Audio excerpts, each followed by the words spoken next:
What do you think about that? This whole situation in the world, what kids are has been affirmed as trans. Do you think that is a trans kid? That is a people can born in the wrong body? Well, that's a very big question these days, because I suppose these days the concept of the trans child has kind of entered into the cultural lexicon. And it's only a new concept. It's less than 20 years old. Never would it have been said before. And it's jumping the gun a little bit. It's kind of running too far and too fast with a concept. So in if you were to be very accurate with our language, a person is trans when they identify as trans. And so therefore previous generations, if you medically transitioned, you were trans. Generally it was transsexual, now it's transgender, but you had to undergo medical transition to be trans. Nowadays you can identify as trans.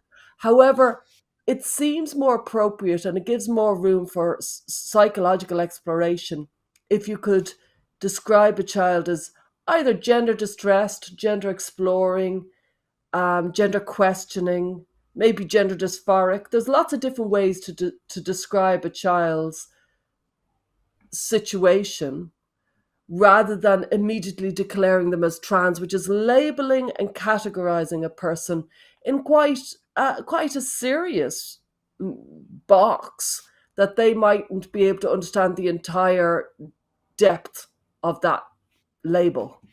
And so that's why I don't describe children as trans. Hmm. Yeah, I think that's a very important, because that label in itself also seems to, in a lot of cases, begin a cascade of changes in the environment and life of the child. So, if you say, for example, a child is having some distress around their gender, that leaves open a lot of room for various types of responses. You could simply accept the child for their gender nonconformity and kind of confirm that they're perfectly fine the way they are.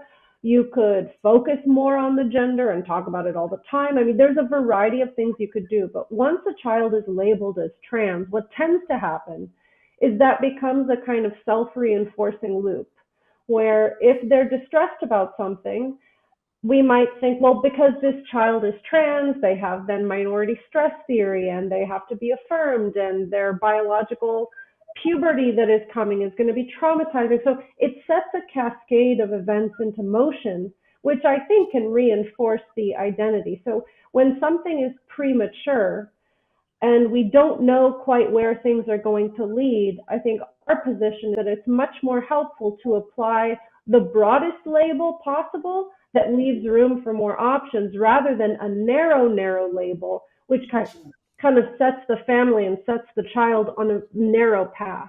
I add one more thing. Could I jump in there? I wanted to talk about being born in the wrong body as a term. It's a very good description of a feeling, but it's a metaphor.